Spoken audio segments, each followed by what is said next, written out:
मज़ेदार सी चीज़ बॉल बनाने की रेसिपी आज मैं आपके साथ शेयर करने जा रही हूँ।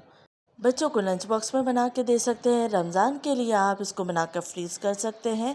बहुत ही ज़बरदस्त सी रेसिपी है। चलिए हम रेसिपी को स्टार्ट करते हैं। बिस्मिल्लाहिर्रहमानिर्रहीम। अस्सलाम वालेकुम। 4 आलू ले लिए हैं जिनको मैंने उबाल कर मैश कर लिया है। इसके बाद मैं इसमें ऐड करूँगी नमक 1 टीस्पून, कुटी हुई लाल मिर्च 1 टीस्पून, पिसी हुई काली मिर्च 1/2 टीस्पून, मोज़रेला और चेडर चीज़ ली है 1 कप के करीब। दोनों को ही मैंने मिक्स कर लिया था, तो ये दोनों चीज़ ऐड कर रही हूँ। इसके बाद मैं इसमें ऐड करूँगी थोड़ा सा हरा धनिया जिसको हमने बारीक काट लिया है।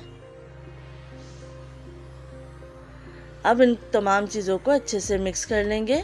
बहुत कम इंग्रेडिएंट्स में ये चीज़ बॉल तैयार हो जाते हैं और बिल्कुल रेस्टोरेंट स्टाइल में हम ये बनाएंगे। अच्छे से मिक्स कर लिया है।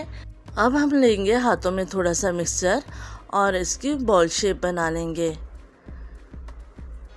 इसके बाद हम सेंटर में थोड़ा सा गड्ढा सा कर देंगे और उसके बाद एक चीज़ पीस हम इसके अंदर रख के इसको अच्छे से कवर कर लेंगे। चीज़ को मैंने क्यूब्स में काट लिया था। ये मोज़रेला चीज़ है। यहाँ हम मोज़रेला चीज़ का इस्तेमाल करेंगे। अब इसको अच्छे से कवर कर लीजिए।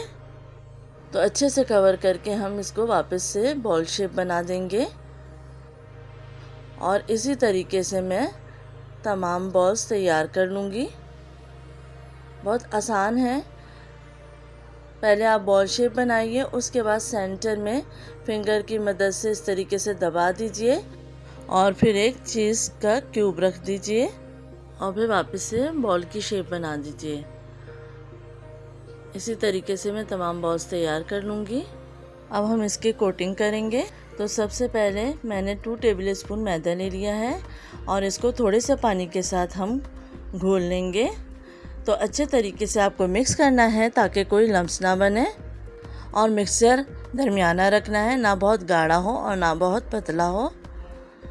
तो अच्छे से मिक्स कर लीजिए। तो मिक्सचर तैयार हो चुका है। अब हम चीज़ बॉल लेंगे, उसको सबसे पहले ड्राई मैदे में कोट करेंगे और फिर जो मिक्सचर तैयार करा था उसमें डिप करेंगे और आखिर में ब्रेड क्रम्स में कोट कर देंगे। तो ये आपको 2 दफ़ा करना है। 2 दफ़ा कोटिंग करने से आपकी चीज़ बॉल फटेगी नहीं, तो इसलिए आप लाजमी चीज़ बॉल को 2 दफ़ा कोट कीजिए।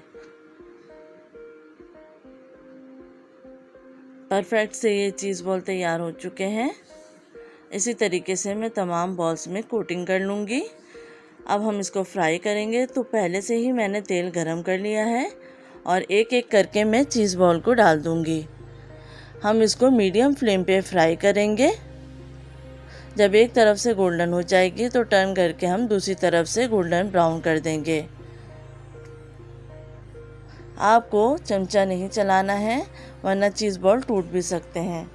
तो जब आपको ये अंदाज़ा हो जाए कि एक तरफ से ये गोल्डन हो चुकी है तो आप टर्न करके फिर दूसरी तरफ से इसको फ्राई कर लीजिए। अच्छे से तमाम साइड से आप इसको कलर दे लीजिए। बहुत मज़ेदार से ये चीज़ बॉल तैयार होते हैं और आप देख सकते हैं बहुत कम इंग्रेडिएंट से ही हमने इसको तैयार किया है और बिल्कुल रेस्टोरेंट स्टाइल में ही ये बन के तैयार होते हैं। अब ये अच्छे से फ्राई हो चुके हैं और आप देख सकते हैं कि चीज़ बॉल फटे भी नहीं हैं और बहुत अच्छे से फ्राई हो चुके हैं। तो मैं तमाम चीज़ बॉल्स को निकाल लूँगी। अब मैं आपको चेक कराती हूँ कि किस तरीके से ये तैयार हुए हैं। तो आप देख सकते हैं कि कितने ज़बरदस्त से ये फ्राई हुए हैं और कितने चीज़ी ये चीज़ बॉल बने हैं। उम्मीद है आपको ये रेसिपी पसंद आएगी। अपना ख्याल रखिएगा। फीडबैक देना मत भूलिएगा। अल्लाह हाफ़िज़।